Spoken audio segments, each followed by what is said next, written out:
Hello friend, जब आपका मन ना करे रोटी सब्जी खाने का तो सिर्फ 2 आलू से बनाइए बहुत ही टेस्टी सा नाश्ता। ये नाश्ता खाने में समोसा कचौड़ी पकौड़ी से भी ज्यादा टेस्टी है। एक बार ये नाश्ता बनाएंगे तो आपका मन यही खाने को करेगा, तो एक बार जरूर ट्राई कीजिएगा।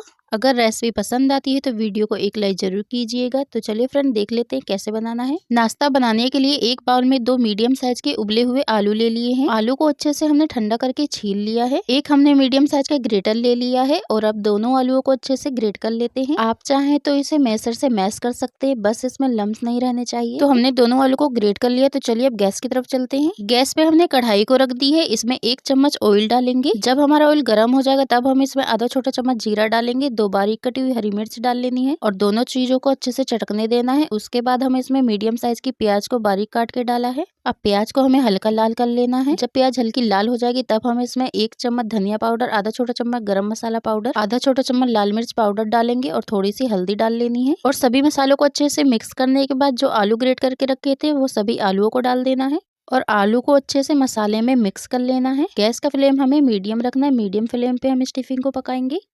अब सभी मसाले मिलाने के बाद हम इसमें नमक डाल लेते हैं स्वाद के अनुसार और नमक को भी हम इसमें अच्छे से मिक्स कर लेते हैं। इस तरह से पहले से इस टिफिन को बना के रख लीजिए। जब आपको नाश्ता बनाना हो तो आप फटाफट से नाश्ता बना सकते हैं। अब सभी चीज को अच्छे से पकाने के बाद इसमें थोड़ी सी बारीक कटी हुई हरी धनिया डाल देते हैं। धनिया से बहुत ही अच्छा टेस्ट आता है और इसे अच्छे से हम मिक्स कर लेते हैं धनिया को आलू में। तो देखिए हमारी स्टफिंग हो चुकी है बनके तैयार। तो चलिए अब इसे एक अलग प्लेट में निकाल देते हैं और इसे ऐसे ही ठंडा होने के लिए छोड़ देंगे।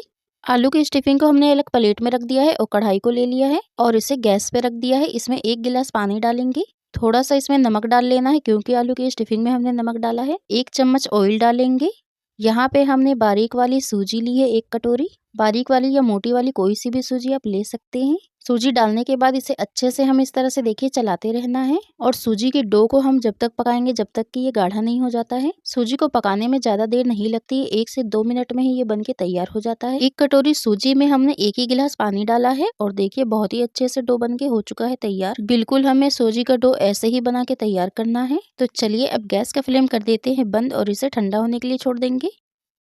सूजी को हमने एक बाउल में रख लिया है और हल्का सा इसे ठंडा कर लिया है। ज्यादा ठंडा नहीं हुआ है अभी, ये हल्का हल्का सा ये गर्म है।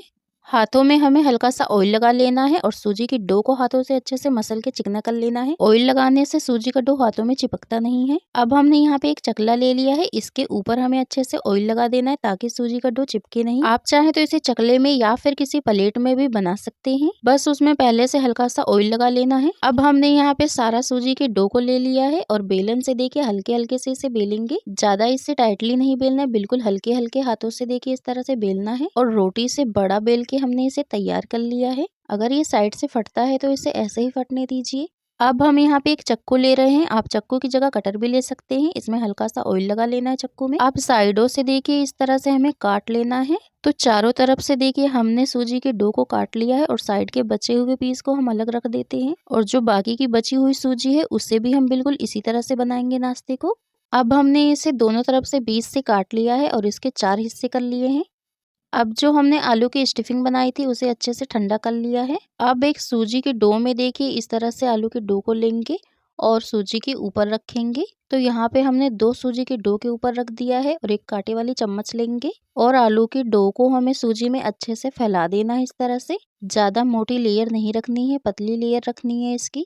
इस तरह से हम कांटे वाली चम्मच से फैलाते हैं तो बहुत ही अच्छे से ये चिपक जाता है सूजी में। तो देखिए दोनों सूजी में हमने स्टफिंग को अच्छे से लगा लिया है। अब एक सूजी के बैटर को देखिए उठाएंगे और दूसरी सूजी के ऊपर रखेंगे और चारों तरफ से इसे हल्का हल्का सा हम दबाएंगे और दूसरी सूजी के बैटर को लेंगे और इसे भी ऐसे ही रखना है और हल्के हल्के हाथों से दबाएंगे।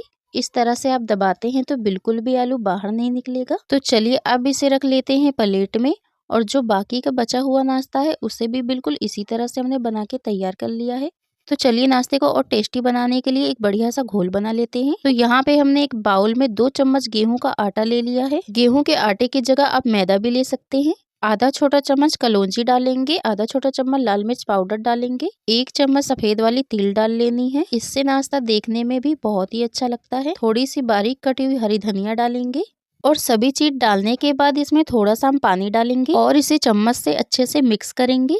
आटे के घोल में हमें एकदम से पानी नहीं डालना है, थोड़ा थोड़ा करके पानी डालना है और इसे अच्छे से इस तरह से मिक्स करते जाना है और बढ़िया सा घोल बनाएंगे। घोल बनाने से हमारा नाश्ता खाने में बहुत ही क्रंची बन के तैयार होता है और देखने में भी बहुत ही अच्छा लगता है। तो देखिए हमने घोल बना के कर लिया है तैयार। अब एक सूजी के बैटर को लेंगे और देखिए गेहूं के आटे के घोल में इस तरह से डीप करेंगे और दोनों तरफ से घोल को अच्छे से लगा लेना है। हमने इसे कांटे वाली चम्मच से निकाल लिया है। तो चलिए देख लेते हैं इसे कैसे फ्राई करना है। कढ़ाई में हमने ऑयल को अच्छे से गर्म कर लिया है। गैस का फ्लेम हमें मीडियम रखना है। अब एक एक करके नाश्ते को डाल देते हैं। तो हमने कढ़ाई में 2 ही नाश्ते को डाला है। सबसे पहले हम 2 ही नाश्ते को फ्राई करेंगे। अब नाश्ते के ऊपर भी देखिए इस तरह से ऑयल को डाल देना है ताकि हमारा नाश्ता देखने में बहुत ही अच्छा लगे। अब 1 मिनट के बाद हम नाश्ते को दूसरी तरफ पलट देंगे ताकि ये दूसरी तरफ से भी फ्राई हो जाए। तो फ्रेंड हमें गैस का फ्लेम मीडियम रखना है। मीडियम फ्लेम पे हम नाश्ते को फ्राई करेंगे। अगर नाश्ते को आप हाई फ्लेम पे फ्राई करते हैं तो हमारा नाश्ता जल सकता है, इसलिए मीडियम पे ही फ्राई करना है। अब देखिए नाश्ते को हमने दोनों तरफ से अलट पलट के गोल्डन फ्राई कर लिया है और हमारा नाश्ता देखने में भी कितना ही अच्छा लग रहा है।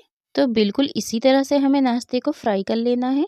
तो चलिए अब इसे एक अलग प्लेट में निकाल लेते हैं और एक नाश्ते को निकालने के बाद हम दूसरे नाश्ते को भी निकाल लेंगे। आप देख सकते हैं फ्रेंड कि हमारा नाश्ता देखने में कितना ही अच्छा लग रहा है। बिल्कुल इसी तरह से हमने सभी नाश्ते को फ्राई करके तैयार कर लिया है। आप इस नाश्ते को बहुत आसान तरीके से बना सकते हैं। जितना ये देखने में अच्छा लग रहा है उससे कहीं ज्यादा ये खाने में टेस्टी है। बच्चों से लेके बड़ों तक को सभी को ये नाश्ता पसंद आएगा। आप चाहे तो बच्चों के लंच बॉक्स में भी ये नाश्ता दे सकते हैं। ये नाश्ता खाने में बिल्कुल समोसा कचौड़ी पकौड़ी से भी ज्यादा टेस्टी है। तो आप भी इसे जरूर ट्राई कीजिएगा। फ्रेंड अगर आपको हमारे नाश्ते की रेसिपी पसंद आई तो वीडियो को लाइक करें, कमेंट करें, शेयर करें। अगर आप मेरे चैनल पर नए तो प्लीज सब्सक्राइब मेरे चैनल ऐसी ही रेसिपी से जुड़ी वीडियो देखने के लिए। तो देखिए फ्रेंड हमारा नाश्ता अंदर से भी कितने अच्छे से पक चुका है और आलू भी बिल्कुल कहीं से भी नहीं निकला है। बिल्कुल भरा भरा ही आलू है। तो इस तरह से नाश्ते को बनाएंगे तो बिल्कुल भी आलू नहीं निकलता है। तो इस नाश्ते को जरूर बनाइएगा। तो चलिए फ्रेंड आपसे मिलते एक नई रेसिपी के साथ।